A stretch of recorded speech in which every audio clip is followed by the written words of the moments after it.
Hey everybody, welcome back to Jim's Garage. In this third video in the Homelab 2.0 series, we're going to start our networking journey, and I'm really excited to talk to you about MikroTik. It's the first time that I've covered their hardware on this channel, and I'm really excited to cover it because it gives you the option between some of the more obvious choices. In the next video, I will be checking out UniFi, and I hope by the end of these two videos, I'll have given you a good enough overview so that you can make a decision on which ecosystem is right for you.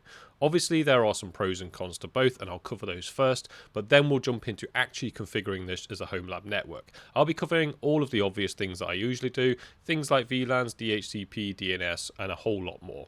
So let's dive straight into it.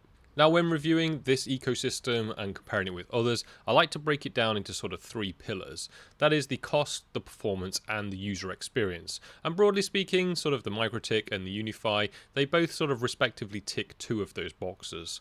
For MikroTik, it's definitely the cost and the performance, and for UniFi, it's the user experience and the performance. Now, what do I mean by that? Well, for MikroTik, as far as I'm aware, and I'm going to play my get out of jail free card here early in this video, I've been testing this for now 2 or 3 weeks, so there could be some things that I get wrong, but I've checked with the manufacturer. I've also gone through all of the documentation, and as far as I'm aware, these details are accurate, and what I'm going to show you is the recommended way to configure it. But please, in the comments below, I know there'll be people out there that have been using these devices for decades. Do educate me. One of the key differentiators between both of these ecosystems is that user experience. So for MikroTik, you're basically going to be dialing into each of these devices and configuring them individually. Whereas in the UniFi ecosystem, there's a single pane of glass. It's a single management interface where you can basically connect to and configure all of your devices. That's obviously great, but again, all of that R&D comes with a cost. That's why the MikroTik are cheaper. Now, as I said, both of those ecosystems hit the performance, and just because it costs less, you aren't getting less performance. For this video, I did speak with MikroTik, and I outlined what I wanted to achieve, the audience I was going for, the level of complexity and cost outlay. Now, for this video, they recommended the following 3 devices. So bear with me, the naming isn't as elegant as it could be, but this is the Cloud Router Switch 310 with 8 gigabit ports and 2 10 gigabit ports. Now, you can probably guess from this that this is a switch. The other item they sent me was this, which is a wireless router. Obviously, this is a router plus a wireless access point, and it's important to note that if you are going to be going down the Homelab route of replacing your ISP router, you most likely are going to require a wireless access point. Lastly, they sent me the Homelabber's dream in terms of the MikroTik setup, and unfortunately there isn't an image here, but this is the RB5009 UGS and in. So this device has a 10 gig SFP plus port here on the left, and then it also has 8 2.5 gigabit ports here, importantly with a PoE in here.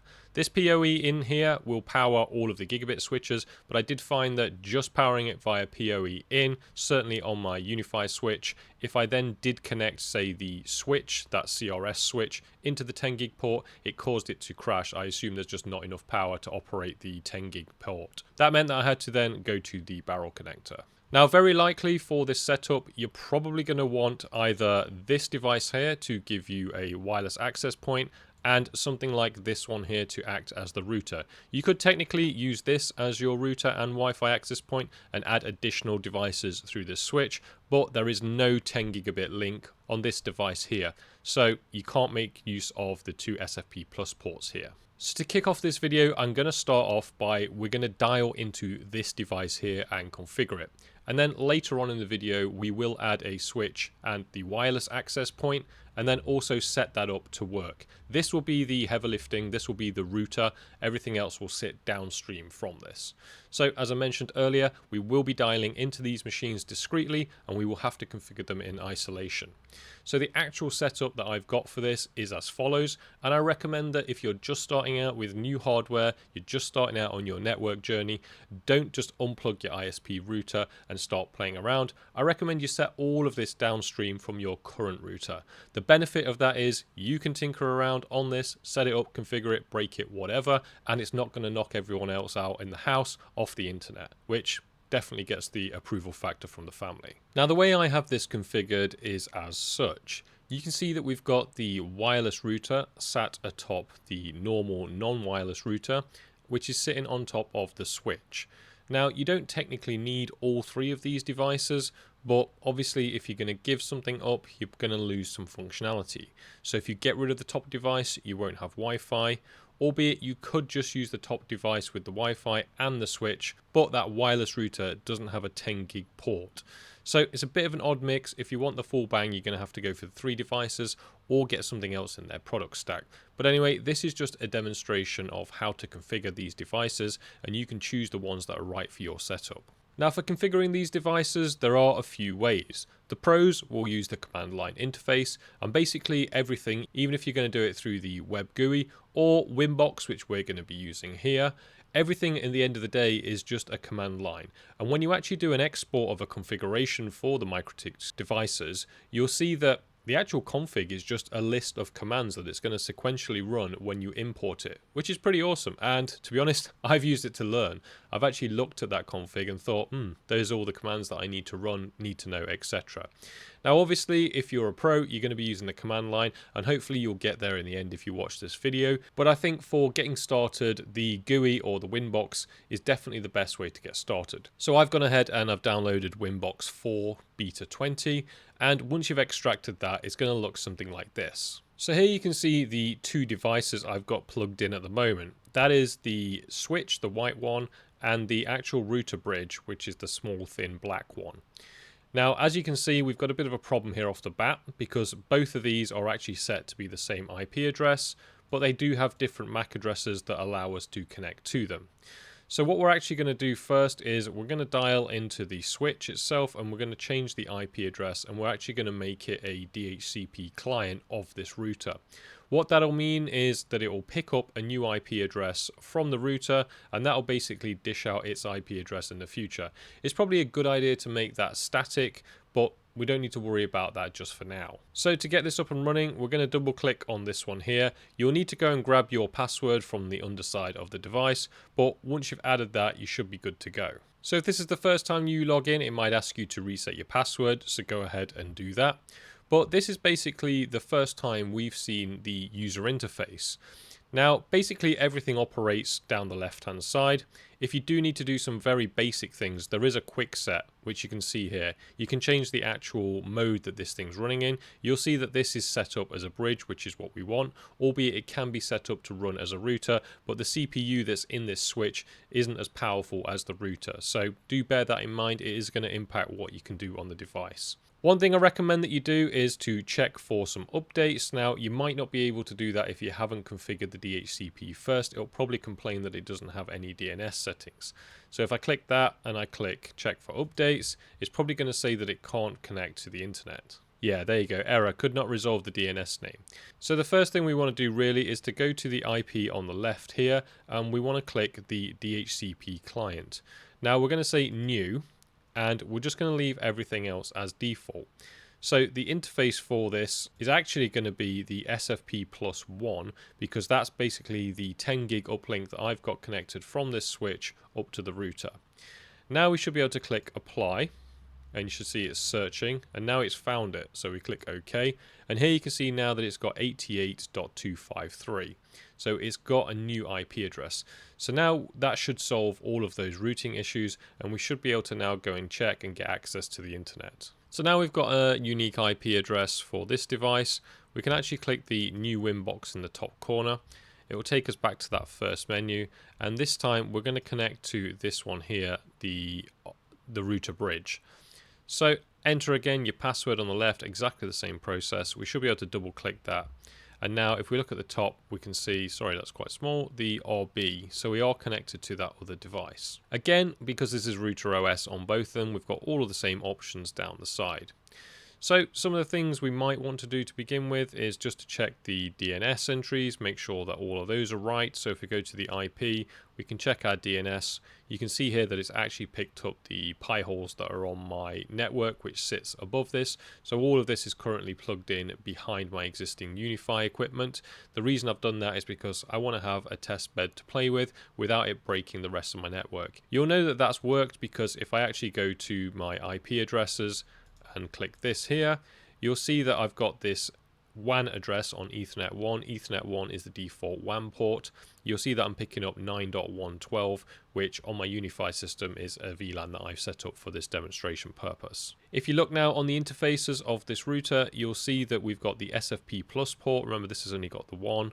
My computer, this machine I'm recording on right now, is plugged into port 8, and the switch is plugged into the SFP Plus 1 port. Now, other things as well, we want to have a look at the DHCP server because we'll be using this again in a moment. If you look at that, you can see that we've got a DHCP server here set up, and that's set up for the default DHCP pool, which if you click on IP again, you'll see the pools down here, and you can see that range it's putting out now, so 10 to 254. This machine, I believe, is on 254, and the other switch picked up that 253. So it seems to go from top down as opposed to bottom up, which I'm used to. Now, this video, I'm not going to be going through every single setting here on the left and sort of walking through it. I want to just show you how to get this set up quickly as a Homelab, but I do definitely recommend you go and check out all of the settings on the left hand side. Check a lot of the official MikroTik videos that they've got, and especially now because we're going to move on to setting up some VLANs. I'm not going to tell you about the theory of VLANs, I've covered that before on the channel, but definitely go and check out the videos that MikroTik have put out. Druvis has done some great videos that I highly recommend if you want to understand more about what actually a VLAN is, how it works, and how you're actually implementing it, as opposed to just sort of the steps that I'm showing you on screen. In a very quick whistle-stop tour of what a VLAN is, it's basically a convenience tool to split up your network, and it ultimately can be used for security if you configure it correctly. Now, there are some confusing things around how this actually works, and it's predominantly to do with whether you do hardware offloading or base it on the CPU in the device. Again, go and check out the video that Druvis has put out on the MikroTik website because it breaks it down a little bit further. The way we're going to be doing this is actually to put it on a bridge. Now, you can do multiple VLANs per bridge, but we're going to set up a single bridge and we're going to have multiple VLANs on that single bridge. And as far as I can tell from all of the demonstrations, all of the literature I've read, and some of the tinkering I've been doing, that enables the hardware offloading, which is going to give you the best performance on the VLAN. So to get this started, we're going to go over to the bridge. We've already got a default bridge set up. If you don't have a default bridge set up, you will need to click New and then create a bridge. But on these devices, the default bridge is already set up for us. Now, the first thing we actually need to do is to go back to the Interfaces tab, and we click on the VLAN here, and we're going to create a new VLAN. So for this one, I'm just going to create, say, a mock-up DMZ, which you might want to use for hosting some of your services. So the idea would be that you put this somewhere on your network, and these devices will be internet facing and they'll have very restricted access into your network. Think of it maybe as like your Plex or your Jellyfin server, a web server, game server, anything like that. Now, for the name, it's a good idea to get familiar with your naming conventions. I'm just going to put the same thing for this one. And the VLAN ID, you can probably guess, I'm going to put this one down as 50. Now, the interface for this one is a little bit interesting. It's actually going to be on the bridge. So this is a VLAN that exists on that bridge, and that bridge is applied to all ports. And we can lock that down further in the future, but this should allow us to do some hardware acceleration. Now, we are going to enable some traffic filtering on this later, but for now, we're going to click Apply and click OK. And now you can see that that DMZ has been created, and if we click on the interface, that should be a sub VLAN on this bridge network. Now, you're likely going to want a number of VLANs on your network. For instance, you might have a DMZ, you might have something for, say, your file storage, you might have a separate one just for administration and management, you might want one for Wi-Fi and guest access. So go ahead and create as many VLANs as you want. The process I'm going to show you now is repeatable, so just keep repeating this process for how many VLANs that you want to have. I'm going to go ahead and create another one, which will just be for our Wi-Fi. That makes sense as we're going to be setting up Wi-Fi later. So here I'm setting up a Wi-Fi, and it's going to be on VLAN 40. And now on the interface, we've now got these two, the Wi-Fi 40 and the DMZ 50, both sat under the bridge. Now that we've created some VLANs, these sit on the layer 2. So for some layer 3 routing, we're going to need to create some addresses.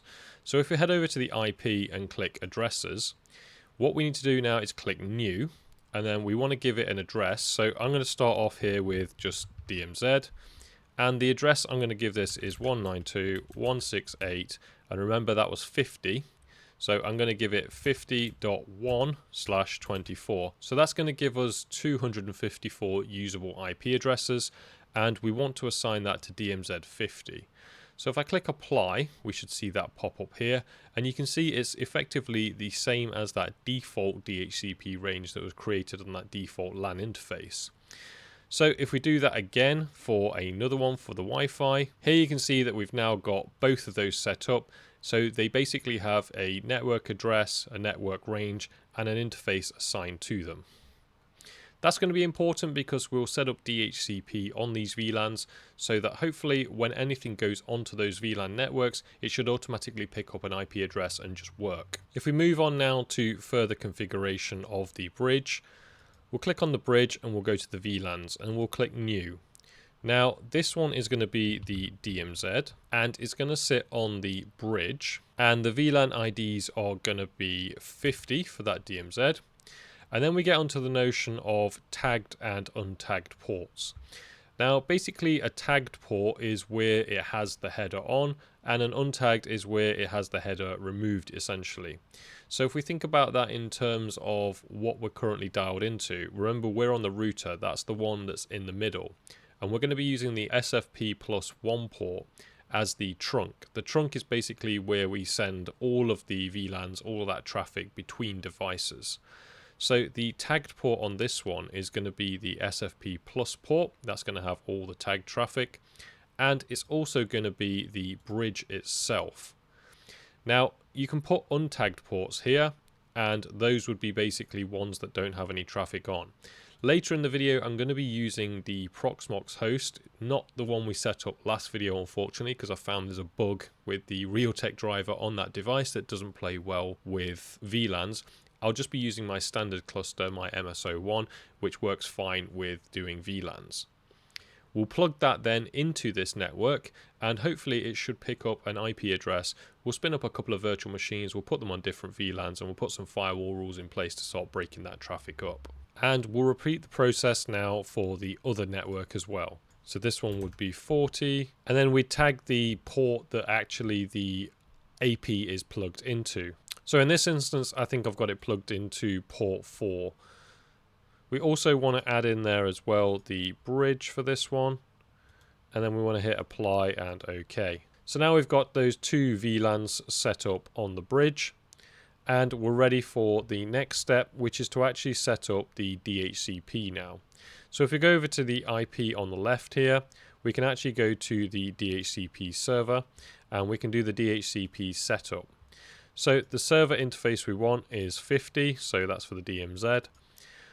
This is right because we've already put that address in there, so we can click next. That's the right gateway for this item, so we'll click next. And then it's going to ask us what IP range do we want. So I'm just going to tweak this a little bit. I'm just going to put to 100 to 200. But you can use any range or multiple ranges if you click the plus. DNS servers look fine. That's going to send it upstream to the pie holes, but you could put in here, for example, 1.1.1.1 for Cloudflare or Google, whatever you want. I'm going to leave the lease time to 30 minutes. That's fine. And you can see here now that it's created that DMZ50 on DHCP pool 1. Now, a good idea is to actually change that. So make this to be something that looks right. So DMZ50. I'll click apply. That should change it here. And you might also want to change that address pool as well. So you can do that by going to IP and pool. And then this one here is the one we just created. So again, you can double click that one. We can just click apply. And now it's got that new name, which hopefully should be reflected here. Yeah, it's now reflected as that pool. So I'll do the wizard again, but this time we're going to choose the Wi-Fi 40. Click next. That looks right. Change the range again. I'll use the same sort of range for the Wi-Fi.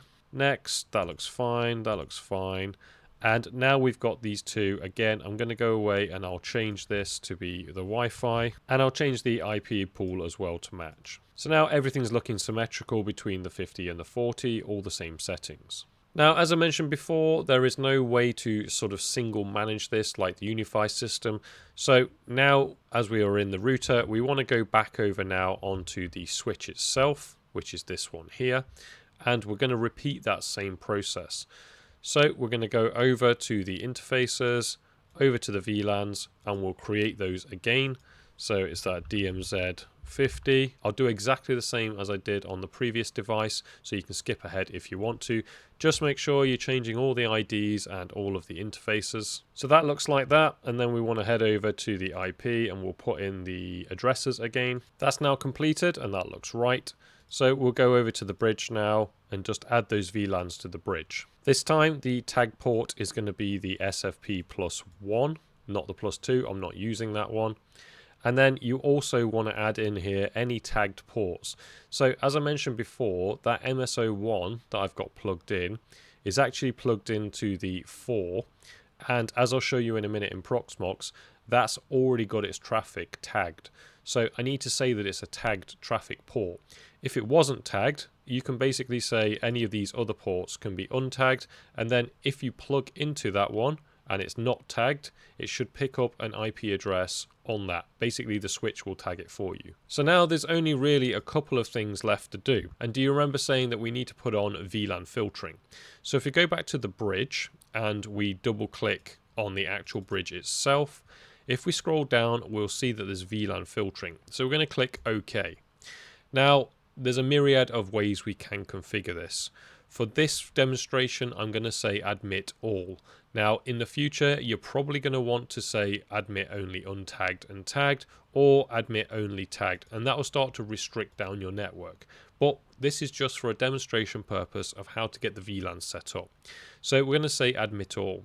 Now, when you click apply and OK, this can often kick you out because it does some funky networking, but it should go straight back in. Hopefully, if we just click try now, we'll get straight back in.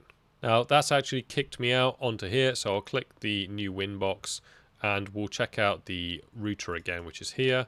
And as you can see, we're now back into the router. So we're going to need to repeat that process now for the switch itself. So here again, over on the switch, we'll click the bridge, we'll go to the bridge tab, we'll double click the bridge, and we'll go down to the VLAN and we'll enable that VLAN filtering again, just leaving it as all. Hit apply and then OK. We might get booted out of here again. But now what you'll notice is once we've done the VLAN filtering, this VLAN tab looks a little bit different. You can see that we've got this current and tagged part that we set up before, but it's also done this added by PVID. Now that's the port VLAN ID that it's set up before, and it's basically said what's tagged and what is not tagged. And that's the same over here. So if we go to the bridge section, and we go to the VLANs, we should see that same thing here. So now with any luck, we've basically got everything we need. As a reminder of my setup, I'm going to plug the MSO1 into port 4 on the switch. And remember, we can see here that the switch is connected on this port on the router. And if we go now onto the switch here, this is the one I'm going to plug in the MSO1 into. And because we set up that VLAN to be tagged on port 4. If I head now into my Proxmox installation, I'll be able to show you where to set that up. So here over on my Proxmox cluster, you can see that on this Sanguinius node, this one is actually plugged now straight into the MikroTik on port 4. And if we look at the hardware, we can see here that we've got this tag. So I've set VLAN tag 50. So that's why we said that it's tagged, because Proxmox is tagging the traffic for us, and then it's sending it over to the switch, which will then send it over to the router via the trunk, and hopefully that DHCP server is listening to give it an IP address. So let's start this machine up and let's see what happens. Fingers crossed it's going to get something in that .50 range. We'll also fire up WinBox and hopefully as well that can see the host itself and the IP address.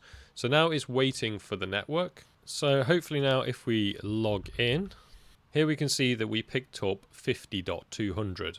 And now if we head back over on WinBox, and if we go to the bridge section and we click the hosts, here we can see the actual machine. That's the same MAC address as we had before, that BC one with a 4E. You can see that here, BC with 4E. That's now being given an IP address. And we can validate that by going over to the IP and then clicking the DHCP server, and then we can see the leases here, and again we see that one here, that BC4E, the 50.200, and you can see here that it's been bound, and it was a minute ago. And it's got the same active host name that we set with for the VM. So that's excellent. We've now got virtual machines sat on different VLANs within Proxmox. And just to validate that we've got some connectivity, we could obviously do a ping of something like Cloudflare. And we can see now that we've got internet access. And now to take that a step further, first, most importantly, I found dark mode by clicking on here and clicking dark mode. But I've also configured now the switches and the router to allow that VLAN 40. Remember, I've set that up as an example of Wi-Fi, and I've assigned that to both the SFP Plus on the router itself, and I've also then mirrored that over on the switch as well, exactly the same way that I did with the VLAN 50. And now what that's allowing me to do is to put that VLAN 40 onto my Proxmox host. So you might be thinking, why do you want to do that? Well, sometimes it's quite good actually. You can put physical devices or virtual machine devices on the exact same as your Wi-Fi VLAN. So you could have wireless clients, and you could also have wired clients on there. That can sometimes be useful if you say got Chromecasts or anything that's say wired, or something you want to be able to cast to that's a physical device. Putting it on the same as your Wi-Fi is pretty handy. You can do that with VLANs using this method. So again, to exemplify that, here you can see that original MikroTik test. That one is running on VLAN 50, and I created the MikroTik test 40. Obviously that's on 40, and you can see that here on the networking VLAN tag 40. So now what we can do is, if we open up those respective virtual machines, here on the left we've got the one that's picked up 4100, that's on the VLAN 40, and here's that 50.200, the one that we showed in the previous example. So now hopefully what we can do is we can ping from the one on the 50 to the one on the 40, so 192.168.40.100. That's pinging okay, and then on this one we can do the same but in reverse, so ping 192.168.50.200, and here you can see that we've got inter-VLAN communication between these virtual machines, all running through the switch and the router itself. That's pretty awesome. So this is probably a good idea now to have a quick look at the firewall rules, and then we'll come back to that VLAN 40 and we'll set up the actual Wi-Fi machine itself, that Wi-Fi, the HAP AX3. Now to do that, we are going to have to head over to the router, because the router is the one that's acting as that firewall. A firewall is a router. And we want to go to the IP and we want to click on Firewall. So a very basic way to achieve this is to click New, and we want the chain to be set to forwards. And we want the in interface, we want to change that to, so we'll actually need two firewall rules to block this. But let's say we don't want DMZ50 being able to talk to DMZ40. We'll put the in as 50 and we'll put the Wi-Fi as the 40. And then crucially on the action, we don't want to accept it. We actually want to drop it. So that's going to say basically anything coming from the 50 VLAN and going to the 40, we're going to drop that. So if we click apply and hit OK, you'll see that it's now down at the bottom here. So if we head back to our VMs, what should happen now is one of them should be able to ping the other. So this one on the 50, this one shouldn't work, so it shouldn't be able to reach 40. But 40 should be able to reach 50. And that's the case. So now if we head back into the firewall, and we repeat this rule, but we actually switch them around so that 40 can't access 50, we can run the ping test again and neither of them will work. So this time in 40, out 50, and the action is drop. We click apply. We can see that now down here. And now if we rerun those ping tests, neither of them should be able to ping one another. And so now we've got both of those machines. Neither of them can ping each other. They're being blocked at the firewall, which is awesome. Now that's obviously just scratching the surface. I do recommend you go and check out more about the firewall rules in the documentation. Obviously, if we have a look in here, we don't just have to do it at the interface level, we can do it at the source address and source destination. So it might just be specific machines within a VLAN that you want to restrict it to.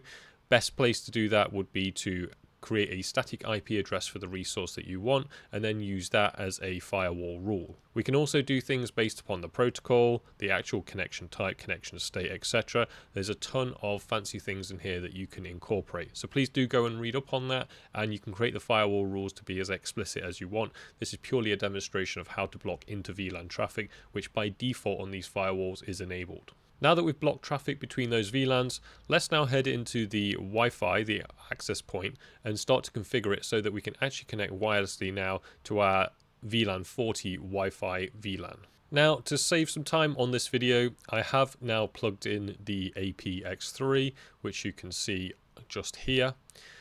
And I've added the new IP address, and I've also added the password. I followed exactly the same process as we did for the switch. So just create that new address, that DNS client.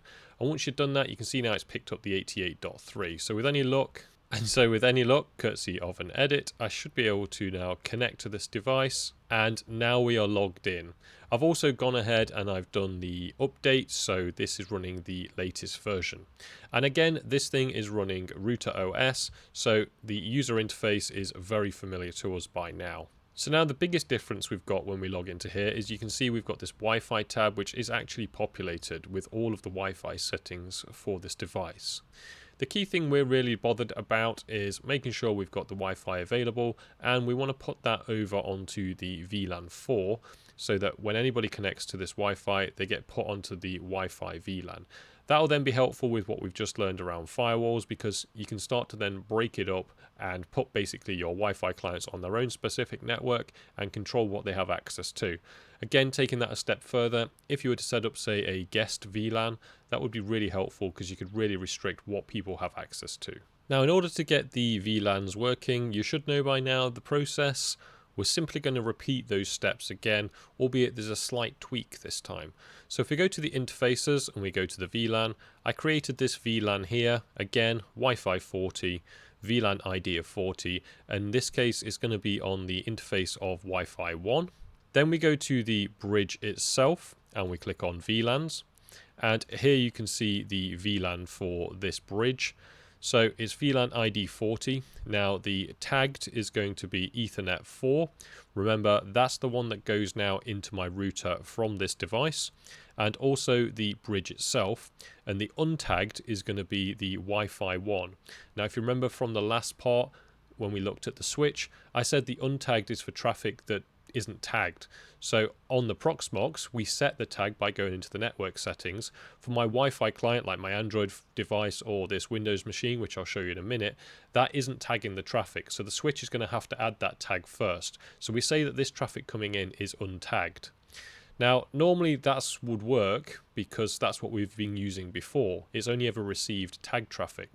But to make this actually work, what we need to do is to go to the port now, and we know that the port we set was on Wi-Fi 1.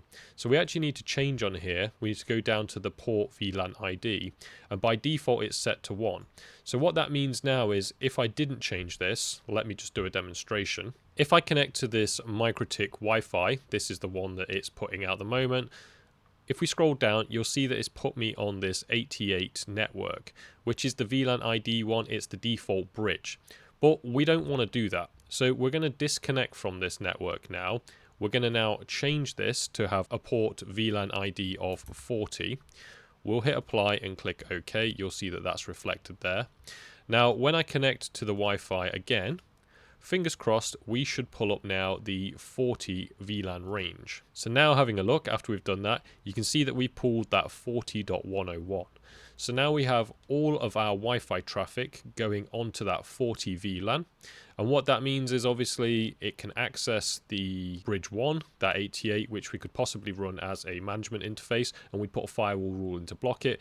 But more importantly, let's say that VLAN 50 wasn't actually a DMZ, maybe it's your NAS with your secure files, etc. We could revoke access to it. So we've now got a dedicated VLAN just for Wi-Fi access, which is awesome. Now we probably want to go and configure that for both of these. We'll repeat the whole process.